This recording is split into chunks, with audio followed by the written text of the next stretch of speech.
बच्चों, कैसे हैं? चलिए, आज हम लोग अपने फिजिक्स को आगे लेके चलते हैं।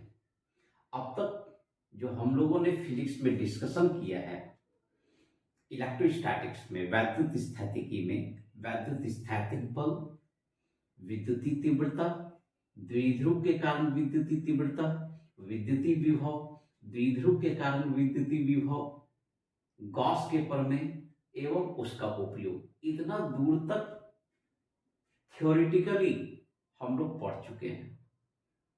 अब क्या करते हैं ना, ये सारे टॉपिक्स पर बेस्ड न्यूमेरिकल्स का क्लास हम लोग एक एक करके देंगे। तो लास्ट क्लास में हम लोगों ने जो समाप्त किया टॉपिक, वो टॉपिक खत्म हुआ है गॉस का प्रमेय। तो गॉस के प्रमेय और उसके उपयोग से संबंधित कुछ प्रश्न दिखा देते हैं। बहुत कॉमन क्वेश्चन सब होता है, जैसे कि एक कॉमन क्वेश्चन जो दिया जाता है गॉस के प्रमेय में। सबसे पहले तो ये जान लो कि हम लोगों ने गॉस के प्रमेय में पढ़ा क्या। तो गॉस के प्रमेय में जो हम लोग पढ़े, गॉस का प्रमेय, हर एक टॉपिक का एक सारांश हम बना देंगे और उस सारांश पर न्यूमेरिकल्स बनेगा। तो यहां पर हम लोग देखेंगे कि गॉस का प्रमेय जो था, गॉस का प्रमेय, इसमें क्या क्या हम लोगों ने जाना।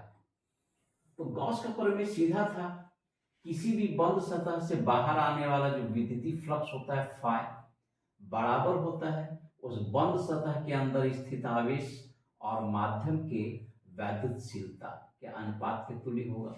और ये विद्युतीय फ्लक्स निकालने का तरीका हम लोगों ने पहले के टॉपिक में जाना है। क्या था विद्युतीय फ्लक्स निकालने का तरीका?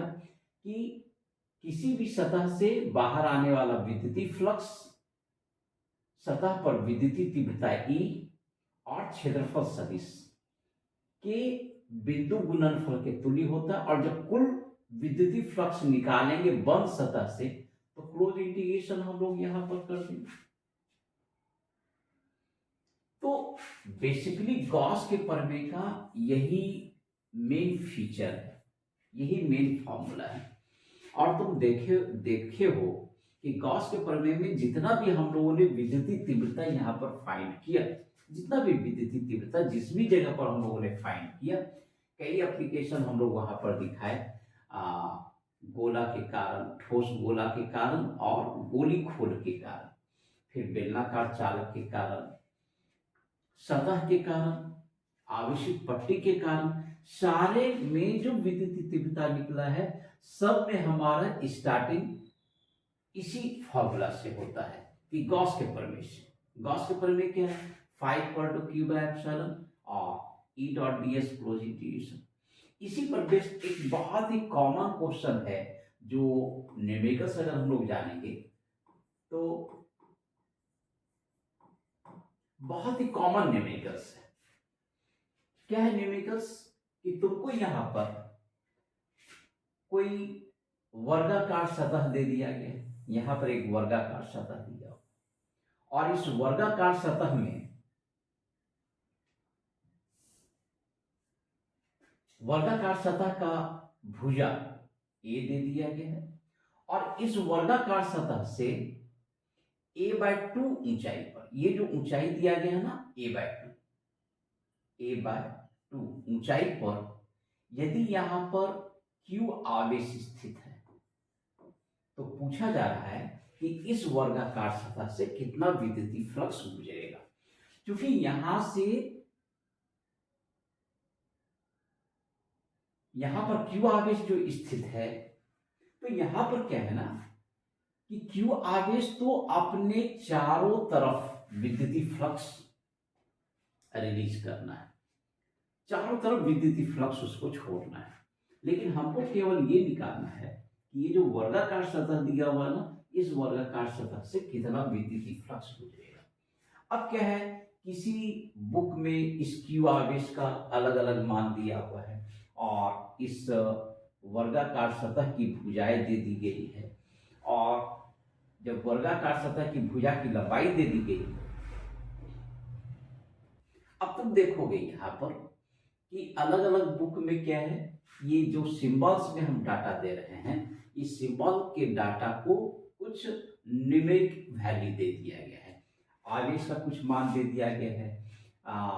ये जो सतह की लंबाई दी हुई है ए का मान दे दिया गया है, उसके बाद बनाया गया है। हम सिंबल पर तुमको सॉल्व करके, ये बेसिक क्वेश्चन है गॉस के प्रमेय का, और सिंबल के फॉर्म में हम तुमको हमेशा बना के पहले भी दिए हैं न्यूमेरिकल्स में, फिर से हम दे रहे हैं। अब बुक में जैसा डाटा दिया हुआ रहेगा वैसा डाटा तुम रख दोगे, हो जाएगा। और फिजिक्स बहुत बड़ा चीज नहीं है, बस हमेशा हम कहें, हर क्लास में कहें, बस केयर कीजिएगा, न्यूमेरिकल सॉल्व हो जाएगा, केयर कीजिएगा, फिजिक्स आसान हो जाएगा। तो यहाँ पर क्या है कि अब तुम ये देखोगे कि यहाँ से तो चारों तरफ ये विद्युतीय फ्लक्स को छोड़ेगा, कुछ ना कुछ विद्युतीय फ्लक्स नीचे से आ ही जाना है। तो हम लोग यहाँ पर देखेंगे कि आखिर कितना विद्युतीय फ्लक्स इस वर्गाकार सतह से निकलेगा।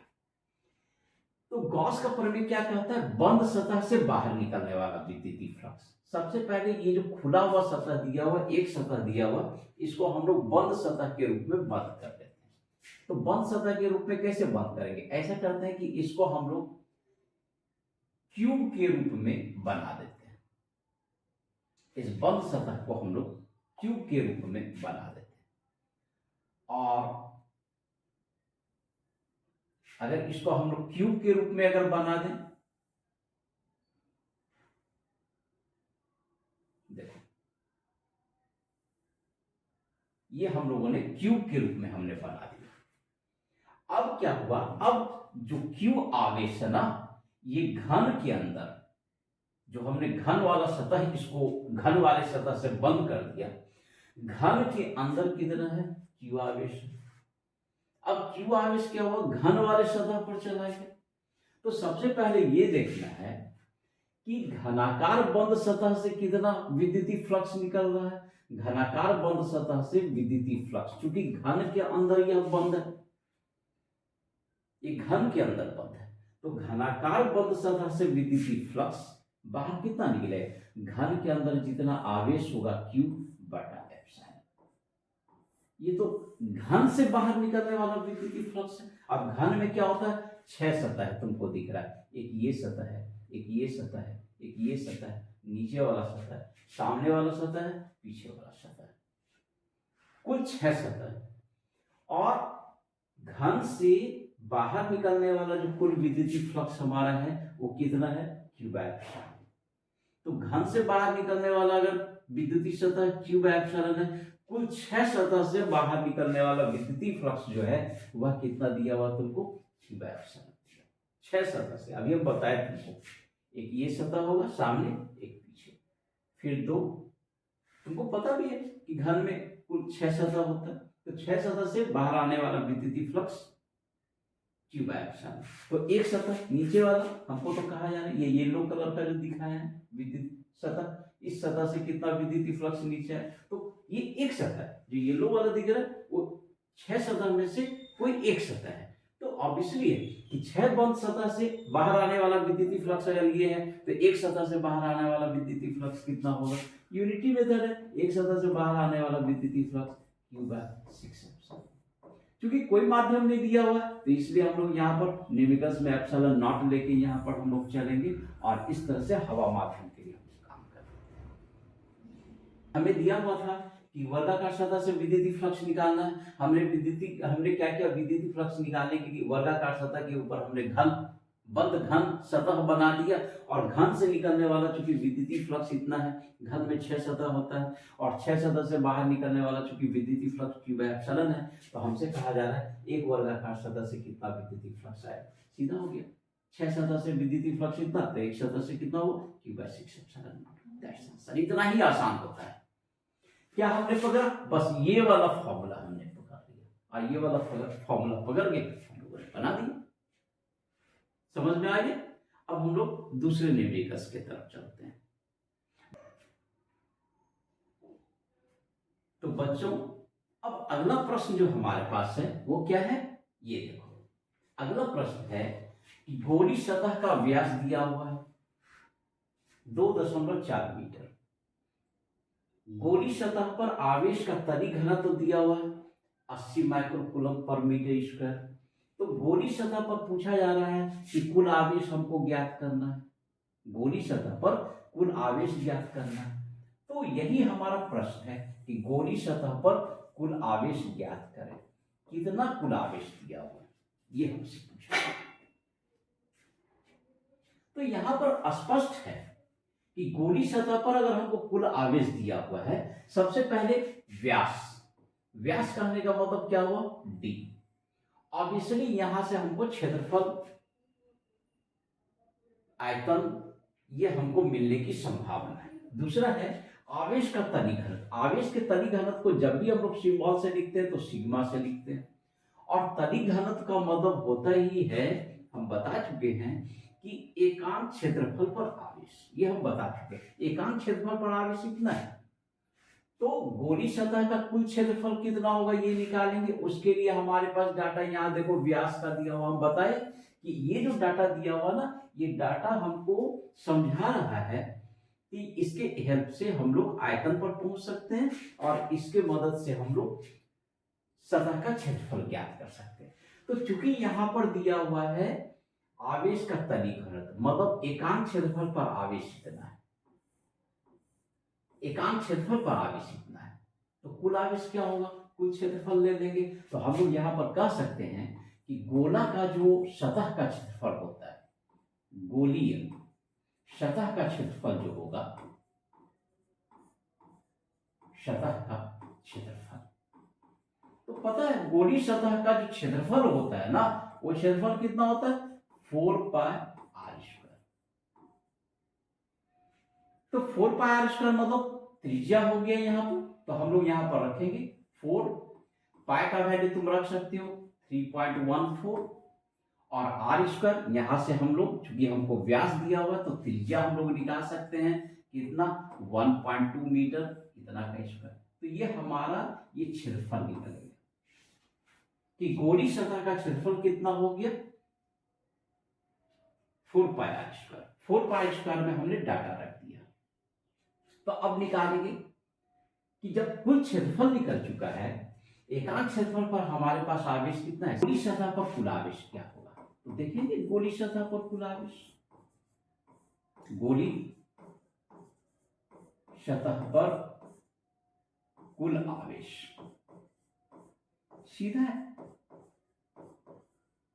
चूंकि एकांक क्षेत्रफल पर आवेश सिग्मा है, तो इतने क्षेत्रफल पर कितना आवेश होगा, 4 पाई आर स्क्वायर। अब क्या करना है, सारे का तुम मान रख दो तो कुल आवेश हमारा निकल जाएगा। क्योंकि यहां पर दिया हुआ 80 माइक्रोकूलम, तो देखो एक बात, तुम यहाँ माइक्रोकूलम रख रहे हो तो कुल आवेश भी हमारा माइक्रोकूलम में आएगा। इस बात को ध्यान रखना कि यहाँ पर जो हमको आवेश जो दिया हुआ है ना, वो माइक्रोकूलम, ये जो सिंबल है म्यू, माइक्रोकूलम। तो माइक्रोकूलम में डाटा अगर हमने रख दिया तो हमारा आंसर भी किस चीज में आएगा, माइक्रोकूलम में ही आना है। तो 80 माइक्रोकूलम और 4 पाई, 4 पाई का वैल्यू हो गया तुम्हारा 3.14 हो जाता है, और into R square, R square का वैल्यू कितना होगा, चूंकि व्यास हमको दिया हुआ 2.4, तो आर का वैल्यू 1.2 का स्क्वायर। इतना जो हमारा सॉल्व कर लोगे ना, इतना कूलम सॉल्व, इतना माइक्रोकूलम। अभी हमने तुरंत बताया कि ये जो आएगा तुम्हारा आंसर वो आएगा माइक्रोकूलम में आंसर, दैट्स आंसर। बस इतना ही तो है न्यूमेरिकल्स, डायरेक्ट फॉर्मूला पर रखते चले जाओ। ये सब बेसिक न्यूमेरिकल्स है प्रैक्टिस के लिए।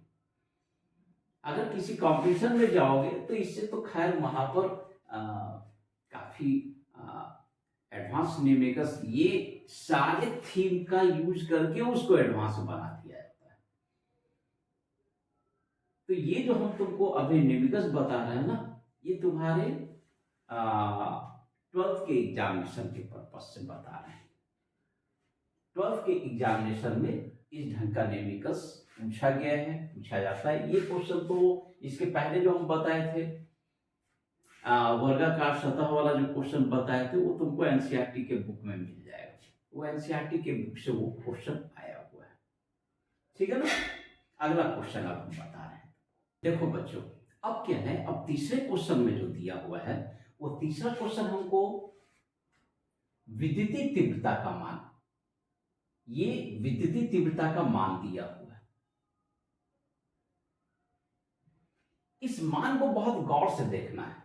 ये जो विद्युतीय तीव्रता का जो मान दिया हुआ है ना, ये 6i3j4k, इसका मतलब ये हुआ कि विद्युतीय तीव्रता का मान जो हमको दिया हुआ है, ये तीनों अक्षों पर दिया हुआ है, एक्स अक्ष, वाई अक्ष और जेड अक्ष।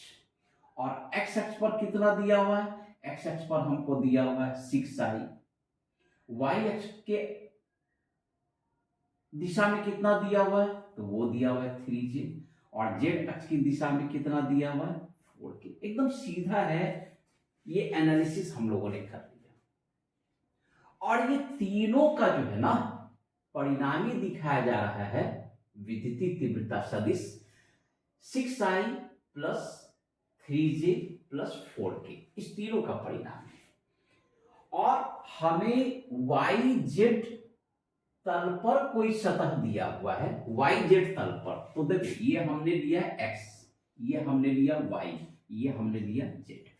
और वाई जेड तल पर अगर हमें दिया हुआ है कोई सतह, तो वाई जेड तल पर क्या सतह दिया हुआ हम लोग ले लेते हैं। देख लो, यही वाई जेड तल पर ये सतह दिया हुआ हमने निकाल लिया, वाई जेड तल के समांतर ये सतह दिया हुआ। तो वाई जेड तल के समांतर जो सतह दिया हुआ है ना, इससे इस सतह से कुल विद्युतीय फ्लक्स कितना गुजरेगा। तो तुम एक बात जान लो, अगर यह तल वाई जेड के समांतर है, तो ये वाला जो विद्युतीय तीव्रता है ना, ये क्या है? तल के समांतर है। ये जो विद्युतीय तीव्रता है, ये भी तल के समांतर है। तल के लंबवत जो तीव्रता की दिशा है ना, वो केवल ये 6i वाला है। इसी के कारण केवल विद्युतीय तीव्रता जो दिया हुआ है 6i, इसी के कारण कुल विद्युतीय फ्लक्स इससे गुजर रहा है। उसके लिए एक बात जान लो, यहां पर क्या है ना, कोई भी इस तरह का विद्युतीय फ्लक्स का अगर प्रश्न निकालना है, तो गॉस के प्रमेय में ये देखना है कि आखिर सतह बंद है या नहीं। तो ऑब्वियसली यहाँ पर खुला हुआ सतह दिया हुआ, यहाँ खुला सतह दिया हुआ है, तो हमारा ये वाला जो फॉर्मूला दिया हुआ है ना, φ=q/ε, ये हमारा इनवैलिड होगा। इसलिए कारण कि गॉस का प्रमेय हमेशा बंद सतह के लिए प्रयोग होता है। ये सब टेक्निक से समझने के लिए कि गॉस का प्रमेय हमेशा बंद सतह के लिए प्रयोग होता है। और ये जो सतह दिया हुआ है वाई जेड के समांतर, ये खुला सतह है। खुले सतह से अब इस बार हमको विद्युतीय फ्लक्स निकालने के लिए कहा जा रहा है। तो सीधा है कि विद्युतीय फ्लक्स के लिए ठीक है q/ε वैलिड नहीं होगा, लेकिन ये वाला फॉर्मूला तो वैलिड होगा। तो दैट इक्वल टू क्या हो जाएगा? E इंटू हम लोग क्या करेंगे? क्षेत्रफल सदिश। E इंटू क्षेत्रफल सदिश लेंगे, डॉट प्रोडक्ट होता है, तो यहां पर क्या हो जाता है ना, E a into cos theta. अब तुम यहां पर देखोगे क्षेत्रफल सदिश का दिशा क्या है हमारा, यहां पर क्षेत्रफल सदिश का दिशा ये होगा, ये हमारा क्षेत्रफल सदिश का दिशा है।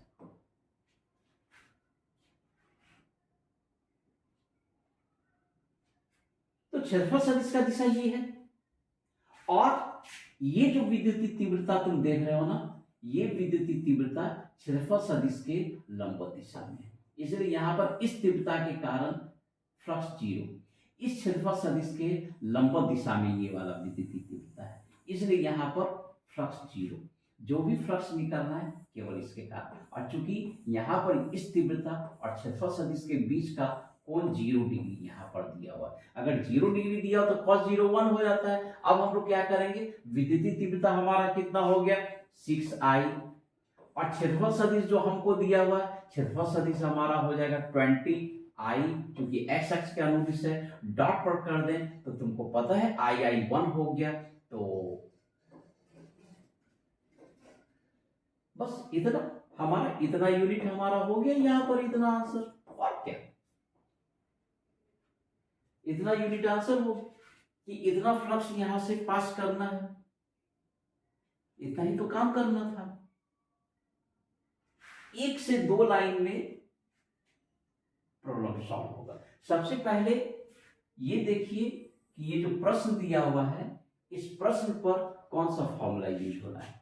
अगर हम गॉसेस के प्रमेय का उपयोग कर रहे हैं तो ये देखना होगा कि गॉस के प्रमेय बंद सतह के लिए दिया हुआ। क्या बंद सतह यहाँ दिया हुआ, तो हमारा आ गया यस नो में हम लोगों ने क्या चूज कर दिया, नो, बंद सतह नहीं दिया और हमको विद्युतीय फ्लक्स चाहिए। तो विद्युतीय फ्लक्स के लिए अब हमारे पास केवल एक ऑप्शन बच जाता है। कौन सा बच जाता है, flux equal to E dot E vector dot A vector E cos theta.